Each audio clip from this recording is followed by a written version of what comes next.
nzi ko ugifite amatsiko yo kumenya ahantu uru rusengero rwaba ruherereye muri iki gihugu cy'u Rwanda, ukanibaza uti kuki rwanyuze mu rihumye RGB, ukibaza utese kuba uru rusengero rutarafungwa byaba biterwa n'iki? Ese nta muyobozi w'umudugudu uhaherereye? Ese nta muyobozi w'akagari uri aha hantu? Ese nta muyobozi w'umurenge uherereye muri aka gace uru rusengero rurimo? Ese muri aka gace haba hari meya? Ese intara uru rusengero rurimo yaba ifite guverineri?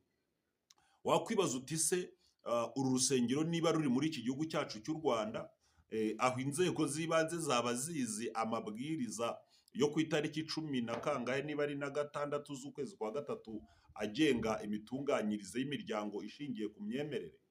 Ese ukibaza uti uru rusengero niba ruri muri iki gihugu cy'u Rwanda, uyu muntu uruyoboye ni izihe mbaraga yaba yarakoresheje kugira ngo uru rusengero kugeza uyu munsi rube rugikora? Wakongera ukimara kubona iki kiganiro ukibaza uti uru rusengero niba ruri ku butaka bw'u Rwanda rukaba rusengeramo abanyarwanda. Reka tubashimire mwebwe mudukurikira kuri Byishimo TV. Mana ibahe umugisha, mwahisemo neza kubana natwe mu biganiro byacu bya buri munsi. Iyi channel ya Byishimo TV mukore subscribe, mukade like. Mwari mumenyereye kudukurikirana kuri Byishimo official, ariko kugeza uyu munsi ntabwo bigikunda. Mutangire kwimenyereza kubana natwe kuri Byishimo TV, mukore subscribe, mukande like. Nge nitwa Pastor Sibomana. Nkuko mubibona rero ku mvugo no ku nyito y'iki kiganiro, turaza kugaruka kuri uru rusengero. Uru ni urusengero rudasanzwe. Ubwo natemberaga nabonye urusengero rudasanzwe, kandi uru rusengero ikintu gikomeye ni uko uru rusengero rukora. Urusengero rurakora, uru rusengero rusengerwamo, rurimo amakorari, rurimo abakristo, rurimo n'umushumba. Kandi noneho ahantu uru rusengero ruherereye ni mu mujyi. Noneho ni no mu mujyi. Uru rusengero rurimo abakristo. Uru rusengero mu bintu nabonye bidasanzwe kuri uru rusengero, ubwo nahageraga nabasabye ngo nibura banyereka ahantu najya kwihagarika cyangwa se najya kuri wese. Barambwira ati urusengero rwacu ntabwo twe twagira ubushobozi bwo kubaka ubwiherero. Ni ibintu bikomeye cyane. Tugarutse rero wenda ku nsengero zifunze, ngira ngo urwego rw'igihugu rw'imiyoborere RGB rwafunze insengero hano mu Rwanda zigeze ku 9,000. Ngira ngo ni insengero nyinshi cyane z'amadini n'amatorero atandukanye n'imisigiti, bigeze ku 9,000. Mu by'ukuri izi nsengero zaziraga kutubahiriza ibisabwa. Ibi byampaye gutekereza nkibona urusengero, nkabona abantu barusengeramo ibihe byiza bafite, nkabona abantu basengera muri urusengero uburyo bafite gahunda zitandukanye, uburyo hari n'umushumba w'urusengero, pasiteri uruyoboye. Twagerageje kuganira, nibajije ndavuga nti koko ejo bundi ngira ngo abantu benshi bagarukaga ku ifungwa ry'isengero, aho bavugaga bati RGB yafunze insengero zose. Ariko ukibaza ukavuga utese koko niba abantu bashobora gusengera ahantu hameze nka gutya, ari abantu bazima, abantu bakahasengera, hari abantu b'abagabo n'abagore n'abasore n'inkumi bakahasengera, kandi ngo bakahasengera Imana.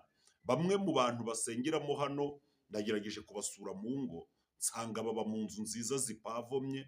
Urusengero ntabwo rupavomye, baba mu nziza zihomye, baba mu nzu nziza ziriho amaporotayi zikomeye, bafite mbese ukabona ni abantu baba ahantu heza, bafite imibereho myiza.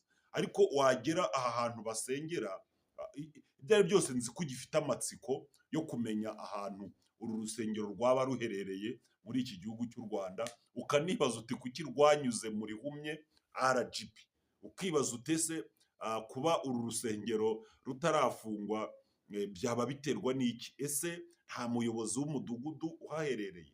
Ese nta muyobozi w'akagari uri aha hantu? Ese nta muyobozi w'umurenge uherereye muri aka gace uru rusengero rurimo? Ese muri aka gace haba hari meya?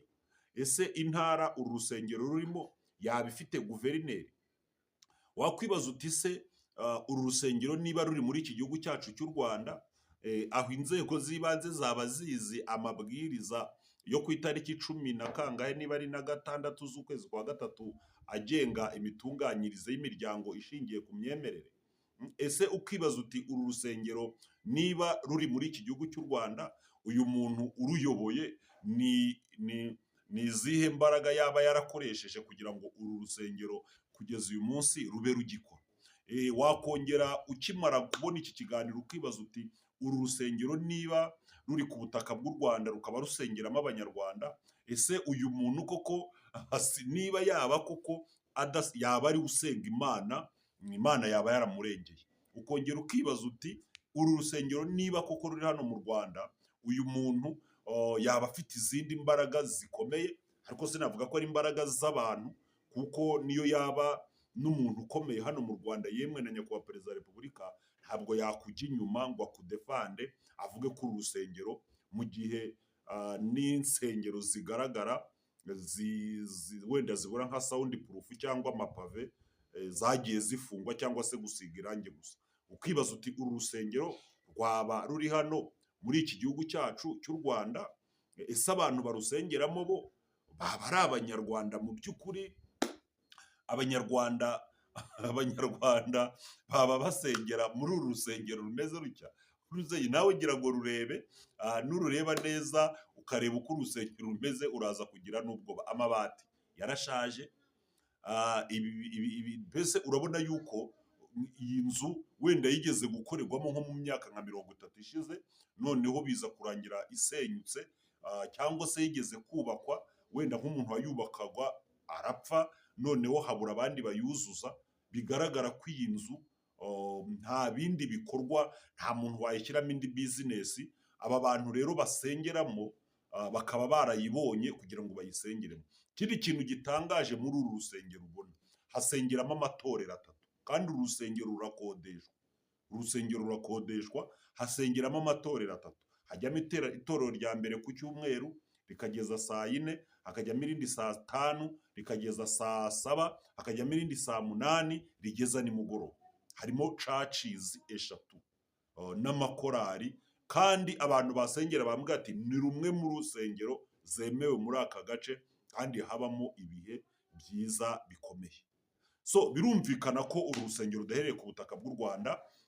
Muri uyu munsi w'itariki 21 ku itariki ya 19 ubwo nakoraga urugendo nerekeza mu gihugu cya Uganda, nagiye gusura bamwe mu bakozi b'Imana bahariya muri Uganda, noneho bantembereza ku icaci. Nibwo numvaga ko banjyanye ku rusengero ahantu basengera, nibwo natungurwaga no kubona bangejeje mu rusengero rumeze gutya, bangeza kuri iyi nzu. Nge mbanza kwibaza ngo aha ngaha ni mu rusengero? Arambwira ati urusengero rwacu ni urunguru.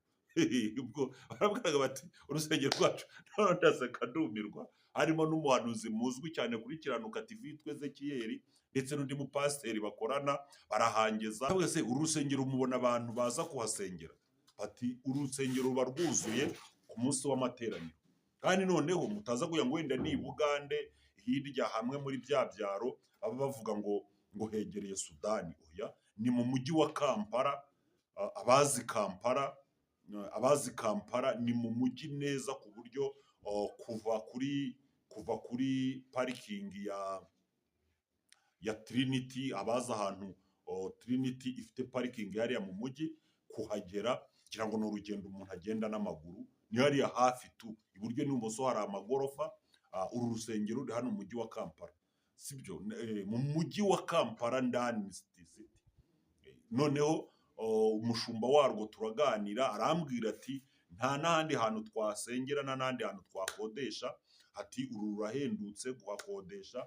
Ndabazi ni se leta mu by'ukuri ya hano Uganda yemera ko abantu bazima bashobora gusengera mu rusengero rumeze gutya? Arambwira ati leta nta kintu biyibwiye ibyo gusenga. Ati wasenga utasenga, ati mwana asengera munsi y'igiti, mwana asengera muri wese. Ati leta ibyo ntabwo ibyitaho. Ndagira ngo dushimire leta yacu mu by'ukuri, kubona ushobora gufata. Najyaga ngira ikibazo nkibaza ngo kuki RGB yafunze insengero, ariko iyo leta itereraho biragaragara ko abantu bashoboraga no kujya basengera no mu nsengero zimeze gutya. insengero zimeze gutya rwose, kandi noneho rurakodeshwa na nyiri uyu mutungo. Usanga avuga ati umutungo wanjye harimo itorero, harimo eglise, abantu bakazamo bagasenga Imana. Sinzi niba wenda twe dushobora kuba mu mazu meza. Bibiliya mu gitabo cya Maraki niho Imana yavuze ngo abantu bafashe biyubakiye inzu zabo z'ibitabashwa, inzu yayo iba umusaka.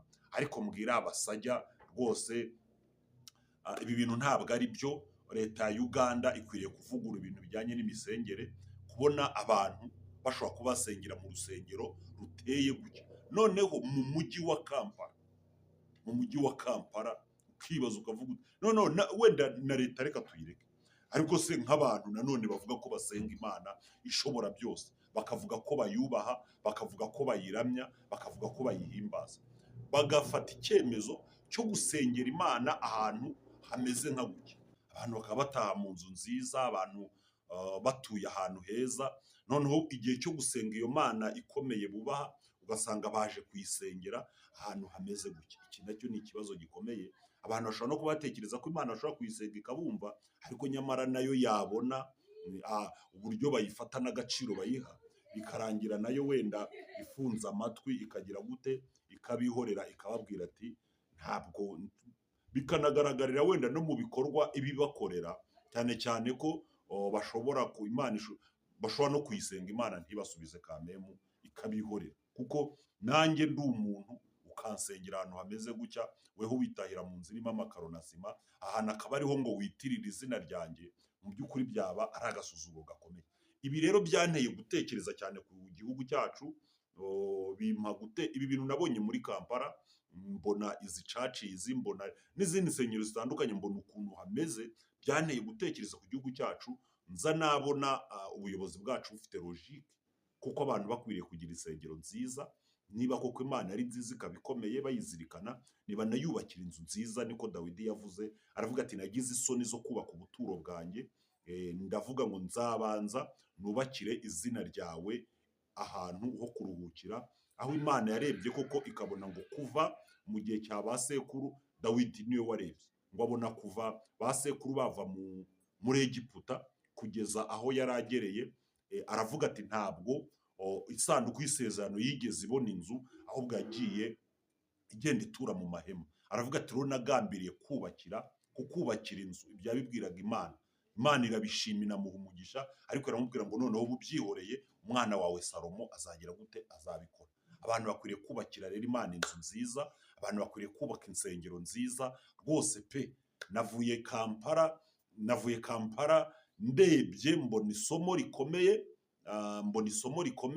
mbona ubutwari bw'igihugu cyacu, mbona ubutwari bw'abayobozi bacu, mbona hari ibintu bimwe yego abantu bafata nk'aho bibabaje, kubona insengero 9,000 zifunze, kubona n'ibindi wenda hari n'izabigendekeyemo zagakwiriye kuba zidafunze.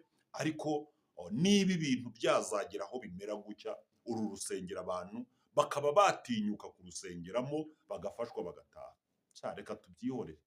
Reka mbihorere rero. Iyi ni inkuru numvaga ngomba kubasangiza. Nawe ushobora kuba ufite agahinda ukavuga uti badufungiye urusengero, leta irakabya, irashaka yuko abantu basengera mu nsengero nziza, ese ubundi bimaze iki? Ariko niwitegereza uru rusengero ukabona ko leta ya Uganda ikirwemera mu mujyi wa Kampala ndani, ukabona ko rugisenga, niho uraza kubona ko n'abantu noneho ukabona ko bakirusengeramo kandi bakarukoramo ibikorwa byose, ukabona ntacyo bibatwaye. Ahubwo urabonamo imbere amabuye, aho umukristo aterera ibuye, yaje yambaye ipantaro agashyira hariya akicarira ku ibuye, undi akicara ku itafari, bagasenga ngo bagafashwa bakagira gute, bakitahira. Aha niho uraza kubona ko nyamara buriya abantu bakeneye ubuyobozi bwo kuba bwabafasha kugira ngo nabo babe babaho imibereho myiza.